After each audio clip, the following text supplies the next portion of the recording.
আসসালামু আলাইকুম। আমরা সরলরেখা রিলেটেড একটা ভিডিওতে চলে এসেছি। এখানে একটা আমরা প্রবলেম নিয়ে এসেছি। প্রবলেমটাতে বলা হয়েছে যে 2,3 বিন্দু থেকে উক্ত সরলরেখার লম্ব দূরত্ব কত। সো লম্ব দূরত্ব বের করার জন্য আমাদের কাছে খুব একটা ফাটাফাটি সূত্র আছে।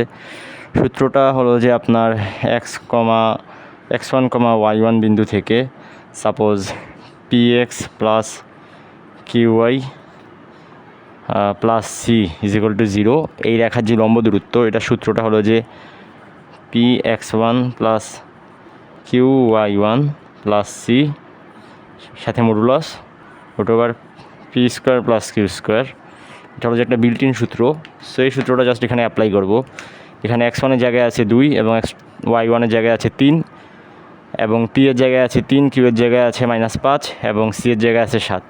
সো এখানে জাস্ট রিপ্লেস করলেই আমাদের অঙ্কের অ্যান্সারটা বেরিয়ে আসবে। সো আমরা এখানে জাস্ট লিখব যে 3 × 2 -5 × 3 প্লাস 7 সাথে মডুলাস দিব এবং √ওভার দিব 3 square plus -5 whole square. So এটা করার পর এটার অ্যান্সারটা আপনারা নিজেরা বের করেন, দেখেন কত আসে। যত আসবে অ্যান্সার হবে তত একক। সো এটাই হলো আপনাদের অ্যান্সার। আশা রাখি ভালো লেগেছে। ভালো লাগলে লাইক দিয়ে যাবেন। আসসালামু আলাইকুম।